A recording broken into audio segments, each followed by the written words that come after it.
Welcome to this episode of Jeff's Journey, hosted by Jeff, starring Jeff, produced by Jeff, written ad hoc by Jeff.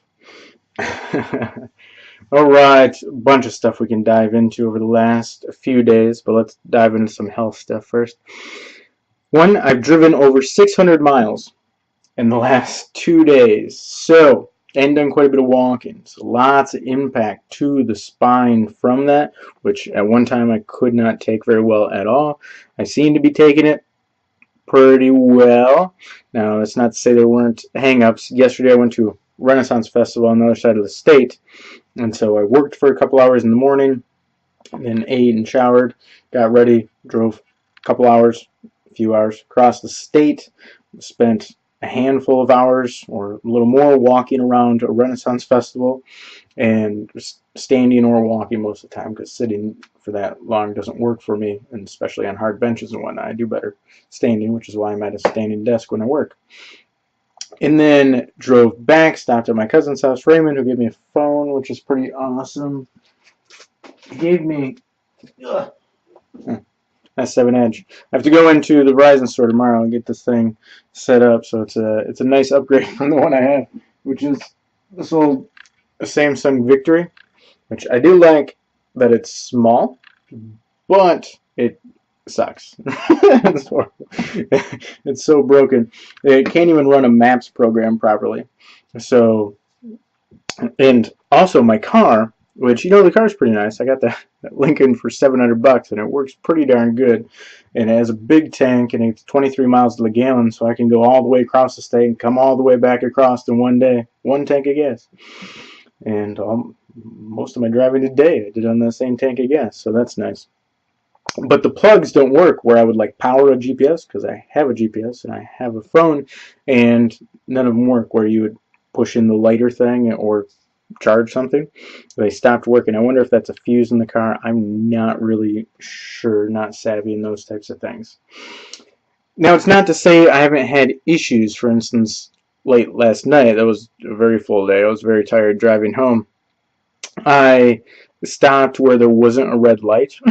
Like it was in a little near a shopping center, so there was like a turn off to some shopping centers, and then a little further up there was an intersection with a red light, and the light turned red as I was driving towards it, so I stopped at the intersection for turning into a parking lot here, and someone came up next to me because it was 2 lanes. Someone came up next to me and stopped there too. I looked over and I was like, that doesn't look right. I think they're in the wrong spot. I had to gather myself a little bit and continue on. But no major issues, like when I was having major memory issues and stuff before. I did just get completely lost on roads that I've driven hundreds of times and grew up around. So nothing like that. I'm still firing fairly sharply as far as I can tell, but it might be dulling a bit. Now, if I was going to do a trip of some sort with lots of impact, now I would have to wait however long the trip would be, a week, 2 weeks, something like that, and see how much my cognition declines. Not going to do that here. I have stuff I'm trying to do, so I don't have time to do that type of experiment. That type of experiment will be at the time, on the fly, in the real situation. So that'll be fun. It'll be interesting, at least. So I'm getting an adjustment tomorrow. Also, diet. I'm doing pretty good on the diet. I haven't been expanding or trying a ton of stuff. I did eat some fruits and vegetables at one point just to experiment with that, and I don't feel as good on that at all. So, it's back to the meats, man. Back to the meats. I've been eating more chicken. I don't feel quite as good on that either. It's slight. It's not like the impact of the fruit or the vegetables, but it's noticeable. I could not just eat chicken every day. I would slowly feel worse and worse. So pork and beef seem to be the best. Beef is probably the best, but man, I like the taste of pork ribs barbecued. I also barbecue beef ribs sometimes, and some shrimp. Like maybe I'll eat shrimp tomorrow or something. It's pretty good too. I changed up. I don't eat that as much, but still. Other stuff, interesting stuff. Stuff all over the place here. So my reading interventionist position. I can't remember how much I mentioned this in the last episode. but I'm trying to transition jobs. So I would really lower down to a bare minimum, essentially, just 4 hours plus a handful of students per week for teaching English online to the kids in China like I do. And then I applied and passed the first interview, the phone interview, with AmeriCorps, who runs a program where they put reading interventionists in schools. This school would be Central Elementary, which is part of the Reese Buffer school system over in North Muskegon, which would be awesome. It'd be a 40-hour-a-week job, which I think I'm up to, and it would be from October 8th through 11th. I would have training over by Detroit, and then I would immediately go into the school through the first week of May or something like that. So that would be pretty cool because I'd just be working with kids reading all day, and I mean I like that stuff. I can go through phonics for long periods of time, and I like stories, including kids' stories, and I find reading hugely important, so that would be really cool. I have noticed that I'm too quick to assume that I've failed at something now. I've just had so many failures over the last couple of years. I mean, over life overall, but over the last couple of years, I've lost a small amount of confidence I gained before that, I guess. And so, for the reading interventionist thing, what ended up happening is I had presumptuously assumed that I'm going to get the job, right? Because you might as well move forward that way. And there's things I have to arrange in my schedule quite significantly. I have 2 chiropractic appointments a week that I have to rearrange. There's the Toastmasters group, which I basically can't go to. There's reading tutoring thing that I would have to rearrange / cancel. There's both the companies that I teach for that I would have to rearrange and cancel some stuff on as well to take this position. And it's 8:30 in the morning till 4 p.m. So I have a lot of other stuff that I do at all those times. So I want to get the ball rolling, figure out if I'm going to get it, and then start arranging things. So I already have started arranging things.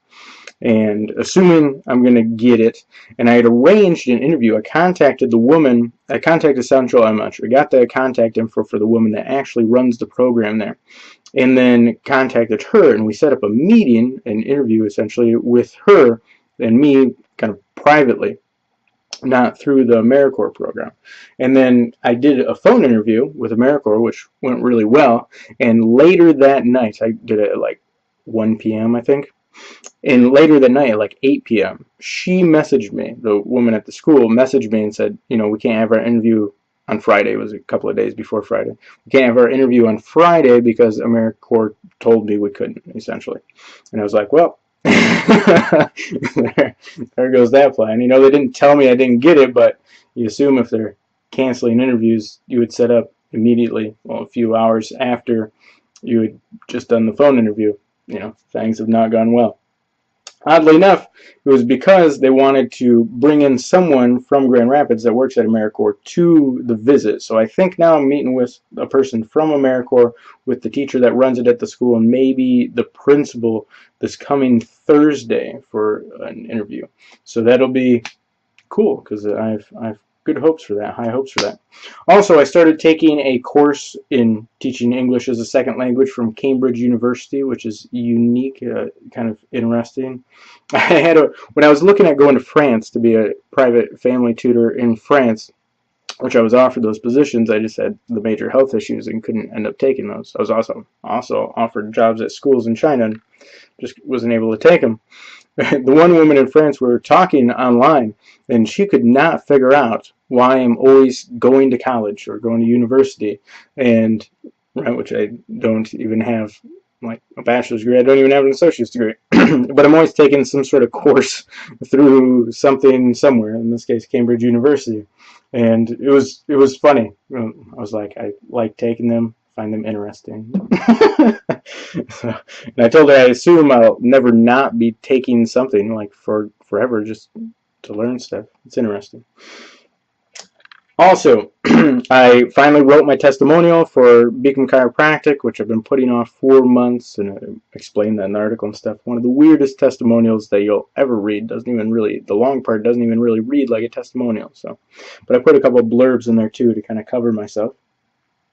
This past Friday, Toastmasters was good. I liked it. I had arranged, the United Way location was shut down. I had arranged to do it on the stage at the farmer's market. And the farmer's market doesn't run there on Friday. And it worked out pretty darn well. Mom even made it, and they had her. They called her up for Table Topics, which is this little impromptu session, and she told a story about me running away from bees, so that worked pretty good. I'm no longer the secretary or sergeant-at-arms there, and no one else is really stepping up to fill those roles, although we do have a sergeant-at-arms now, but we still don't have a secretary, which is interesting. And I'll have to not go to Toastmasters at all when I get this job, hopefully. The Ren Fest yesterday was awesome. It was crazy. I mean, I made a Facebook post about it. I should have pulled it up because see if I can remember all the cool stuff that happened. There was an axe throwing thing. All right, so the first axe throwing thing I go to, it's $3. You get 3 axes, and I throw them. And all 3, you know, ping, ping, ping, and bounce off, bounce off the thing, nothing. But then I loop way around. In Holly, Michigan, it's huge. It's a permanent location with permanent buildings, and it's a huge Ren fair. And I'm walking around the thing. And another section way far away, they have another axe throwing thing. And so I go to throw axes there, and I'm like, all right, you know, I got to do it a little different. Like maybe have a stiffer wrist when I let go. And I throw an axe, and thud, sinks right into the thing. I'm like, oh. I throw another axe, thud, sinks into it like a little bit below. I throw another axe, and whoosh, I split the handle on the first one I threw. I'm like, dang, man, I'm getting good at this. Like an hour later, I went back to the other axe thing, or 2 hours later, or something like that. Just before they were leaving. And I was like, I want to stick one in here, you know, and I think I could do it. And ping, ping, ping. Couldn't get one stuck in there again. Just for that moment, I was good at throwing axes. And I won a gold coin for winning my group. Like 4 people throw spears at the same time. And I got 2 to stick, 1 in the target. And I was the best. And they just handed me this gold plastic coin, which was pretty hilarious. It's like, oh, winner, winner. And the spears were horrible too. They were all like crooked. And I should not have done this, I realized afterwards, almost immediately afterwards. But they have one of those big hammer things that you strike and the thing goes up and hits the bell. And I got that sucker so close, but couldn't hit it. And the guy that actually owned and runs the thing could barely get it to hit too. He missed his first time. He got it his second time, just barely. And so he had it set on hard, right? Because depending on how you leverage that thing, you can make it easier or harder. And that threw off my neck. The axe throwing they're light enough that it's no big deal. The spears were light enough so they weren't a big deal. But hitting that hammer with that, or hitting that sledge with that big hammer threw off my neck immediately. So shouldn't have done that one. I did throw stars too, like ninja stars, and they had a bunch of other stuff. They had bows and arrows and darts and those. I spend a small fortune throwing stuff there. There was also a guy that during the joust is interesting because at Holly it's not a full theatrical joust. Like they're actually jousting, they're actually hitting each other with the lances, and the lances are actually breaking off and stuff. But they're not like huge competition lances where you should seriously see people hurt and stuff like this necessarily. But it is real. It's just not the most intense type of real. And one guy, the other person broke the lance on his shield, and that thing splintered, and he's wearing a metal helmet, you know, and he's got a metal shield over here and metal body armor. But the way it splintered, it just slid up into his visor and cut like a 3-inch gash in his neck. So that was an intense one. I mean, he needed stitches, but I guess in the end he was okay. Saw a belly dance competition, which I think is my first belly dancing competition. And there was a girl that got up last. I don't even think she was really scheduled. She went up there and she was like, I want to go. But she is a belly dancer, and everyone knew her. All the belly dancing people knew her. And she did belly dancing to EDM, electronic dance music, that was crazy mesmerizing. So that was pretty cool. And what else happened there? Some other cool stuff happened there. Oh, like 2 other major things. So one, I sat in the Iron Throne, which is a throne made of swords from Game of Thrones or A Song of Ice and Fire if you read the books, and which is an awesome television series and book series. And I wasn't with anyone, so there was a group of kids taking pictures, and I asked the group to someone take my picture. The guy took it, he was taking my picture, and after he took 2 pictures, I was like, and my name is Joffrey. Now, Joffrey is this hated character from the series. I mean, he's just like an evil child king, and at one point, and here you can describe how evil he is this way. He chokes to death, and they show him choking to death on the ground and like turning purple and blue, and everyone really likes the fact that he choked to death in that way. And that's how much people hate him. No one feels bad. My name's Jeffrey, and his name's Joffrey, which I always hate. You know, you get some weird Jeffreys out there, and they just ruin the name. Jeffrey comes from Geoffrey, Godfrey from the British, and then Gottfried from the Old High Germanic. Gott means God, Fried means peace, so Jeffrey, its original form of Gottfried, directly translates as God's peace. Yeah, so it could be a really good name. And Alexander comes from Greek Alexandros, which means defender of men, and Martin comes from the Latin Martinus, which means warlike or warrior. So God's peace, defender of men, warrior. It's a pretty cool name. My parents were not conscious of that when they gave it to me, but it's pretty cool. Serendipitous, we'll call it. And I said that my name is Joffrey, and this woman standing next to the guy that was taking my picture, she stared at me so intensely, like homicidal type staring. It was pretty insane.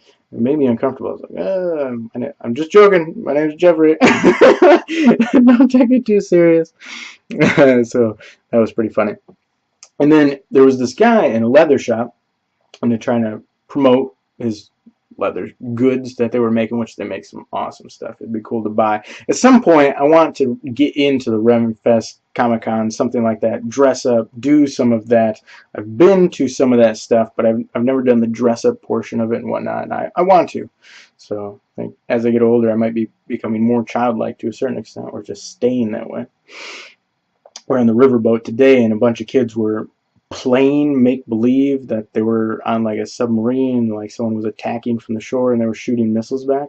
And I was like, it's not hard for me to imagine and see all that stuff happening too. I don't know if that's a retained childlike characteristic. So humans are neotenous, meaning childlike their entire lives, because we're a domesticated animal, domesticated by ourselves, oddly enough. So very interesting there. And maybe I'm a more neotenous version of a neotenous animal, which I think is true. So it's a very real possibility that I'm right there. Anyways, this guy's promoting these custom-made leather handcuffs, which are really cool. And there's 2 ways to undo them. There's buckles that come over, 2 buckles on each side. And then there's 4 latches that go in the middle. And I saw this other guy trying to do it, and he's trying to do the latches, and he got like one of the latches. And then his wife was like, why don't you do the buckles? And the guy that made the handcuffs, he's laughing. He's like, the women always say undo the buckles, and the guys always try to undo the snaps, and it proves that women are smarter than men. And the guy tried to undo the buckles after that. He'd been struggling with the snap for a while. Tried to undo the buckles after that and got it relatively easily. Not super easily, but relatively easy. I mean, that snap, I don't know if he's ever going to get those, because he got one in like 5 minutes. So it was going to take him a while, and it kind of got harder as he went, oddly enough. So I was like, I want to try them. And I made sure that I could get to the strap to undo it. And I'm like, okay, I could do those if I wanted to. I could get the buckle undone. But I want to do the snaps in the middle, because they're the hard part. And I worked at those things for like 15 minutes, man. It took me a while, and I got them. You had to do this weird way. You could get 3 of them by maneuvering like your hands and like getting a finger on them, but the 4th one was in such a position that you couldn't use your hands at all. You had to move it in such a way that you caught the snap against the cuffs itself, and then rotated the open end of the snap out of the thing. And it was a bit of a trick. And the guy said, I'm the first person ever that he's been doing them a long time at this Renaissance fair runs every weekend for quite a while, and so tons of people have tried these. They said I'm the first one ever to actually get through all 4 of those snaps to get out of them, so that's cool. He said most people just quit. They won't stand around trying to get out of handcuffs for 15 minutes. And then later, I circled back around, and right before I left, actually, it was kind of near the entrance exit, and I had him do it behind my back, and then I did the buckles that way. But he said I'm the only person to ever get them undone behind my back, too, because I suggested it, so I'm the only person that's been handcuffed behind the back. And he actually did it in a way that he put them together in a way that would be harder. So that was pretty cool. That was pretty fun. I'm basically a professional escape artist now. I mentioned the phone. I keep little notes just because I have a lot of stuff that I'm going to say, and I'm going to lose some of it if I don't. And I do anyways, because there's a bunch of stuff. Adventures. I've been looking into the adventures. I figure $1,000 each would probably get me all 3 of those adventures. Like one trip to Europe, I could probably do for $1,000. You got to be creative, right? I could probably do wrestling alligators for $1,000 or a little bit less. I might be able to get that in for like $700. I might be able to get a trip into Europe for less than $1,000 too if I were to do it right. And then diving with sharks would definitely cost $1,000 or up. That would be the most expensive one by far. I looked into going down the Mississippi River on a riverboat to go all the way from New Orleans in Louisiana all the way up to St. Paul, right up by Lake Michigan. That would cost between $11,000 and $12,000 for the ticket. It's a fortune to go on cruises up and down the Mississippi, so that's not on the list. If I was going to end up coming up with that kind of cash, I'd probably try to save up a bit more and then go get the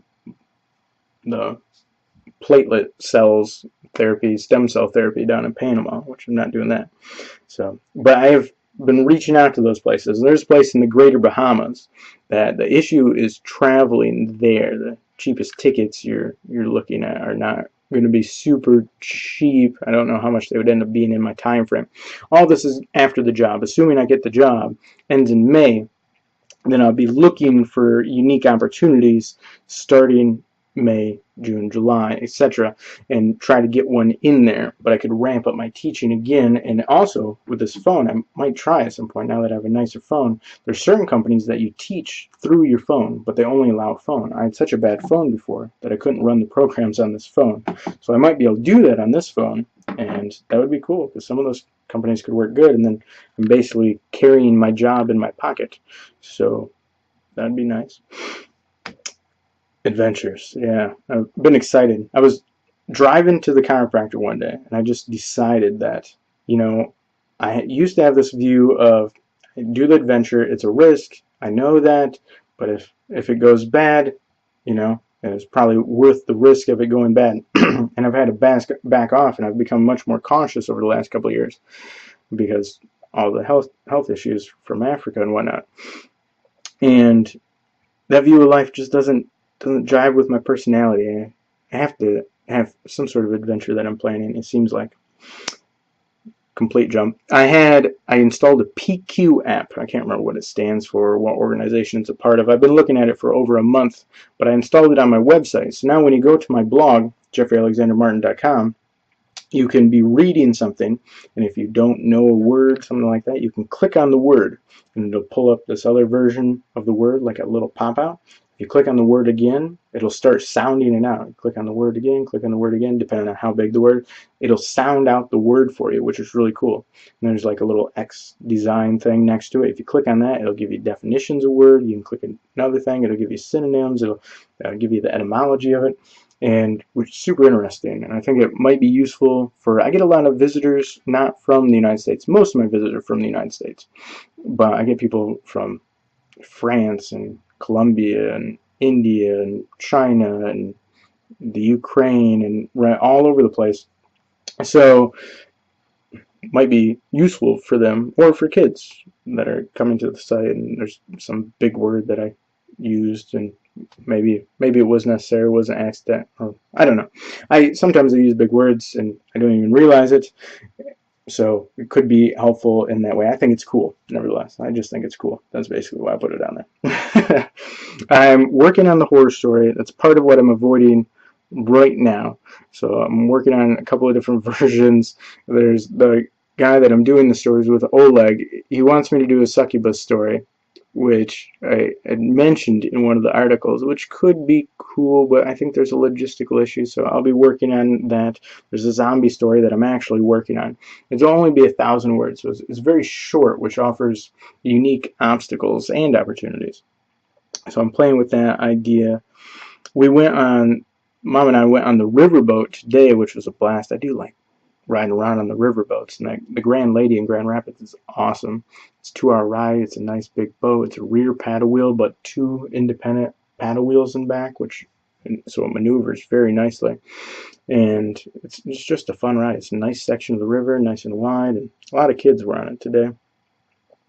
Then we went to the Greek Orthodox Festival, which I've known about the Greek Orthodox Church there for a long time. Drive by it, kind of interested in it. Orthodoxy is unique for the United States, but actually really big in the world and big in history with the split of the Roman Empire into the east and west. And actually,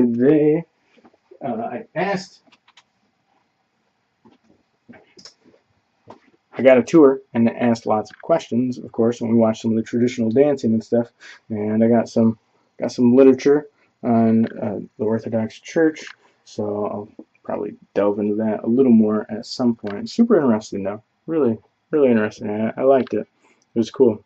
The iconography inside is amazing. They have a dome that's painted with a bunch of the prophets and some of the angels, and that was quite impressive. The iconography just in general there was quite impressive. And I have ribs cooling right now, and broth cooling. I must eat ribs like 5 out of 7 days of the week now. It's insane, but I feel good on the ribs and I like them. And I feel slightly better, I think, on the beef broth and the beef ribs, but I don't like them as much. So I'm going to, try to have those sometimes on like a regular basis, on like a weekly basis. But pork broth does pretty good, and pork ribs are good. And I've got that system down of cooking them now. It's a multi-day system to actually make a set of ribs. You have to plan a little bit ahead, but it works pretty good. I talked to various people at the Renaissance Festival. There was one author that I talked to. I've got his book. He was awesome and quite a source of information. Still in the wrapping yet, but it's a completely epistolary book, so journal entries, and super interesting conversation with him about the business and writing and all the process and all sorts of stuff. So I might contact him some other time. We'll see. But I talked to these couple other people, and the one group I was talking to, maybe father-daughter, it looked like, they had been recently to a barbecue festival competition down in Detroit, and we were eating these ribs. This rib place, there was one place that had ribs and pulled pork, and I tried to they had certain platters that you could order, and I was like, look, at $15 for all these different platters, but they got all these sides, they got vegetables, they got bread on them, they got all this stuff, and I'm like, it would work out money-wise, it would make sense. $15, I'll get a quarter rack of ribs and pulled pork. She would not do it. She would not adjust the menu at all. So I got a half rack of ribs for $15, which worked out fine because they used the same sauce and stuff. So there wouldn't be a huge difference between the pulled pork and the rack of ribs. But I sat down with these people, and we were just talking about the ribs. They went to this competition recently, and they were saying the ribs there were as good as the ones that won at the competition. And, like, the ribs there weren't super amazing. They were good, I like ribs in general. Their sauce was pretty darn good. God, I was messy though. I eat with medical gloves because then I just peel them off then and I'm pretty clean. And I didn't have them there. I should carry medical gloves around all the time, I guess, just in case I encounter a rack of barbecue ribs. But we were eating that, and it was, they were not amazing. I'm so surprised. I'm trying an experiment today. Now, recently, a handful of days ago, I tried an experiment. I went and got an 8-pack of chicken thighs, and I think I tried 5 different sauces overall. No, 6 different sauces, because I just tried the barbecue sauce that I like too. And they were all basically failures. Some of them were major failures. They were not barbecue sauces at all. It was all over the place. I mean, completely different stuff. But I figured it's a good way to test it. just pure Dijon mustard sauce was way too overpowering, but has a good flavor. So there were two ones that could kind of have been successes. There was a dry rub that I wetted actually and turned into a wetted sauce. And then there was this Dijon mustard sauce. Now what I'm trying today, the experiment, I'm doing this on the full rack of ribs too, so hopefully it comes out well, is I got barbecue sauce that I like, which I just use Kingsford for that, and I put a decent amount of Dijon mustard sauce in there, significantly less than the barbecue sauce, and mixed it up, and it's got a good flavor to it. Changed the flavor quite a bit, and so I've got those cooling in the fridge right now, and I have to go eat them here soon. I have to cook them soon. Oh man, I'm up to 30 minutes on here. Lots of stuff. As I get healthier, my life will get busier again, back to essentially normal for me, and it's only taken 3 years to get there.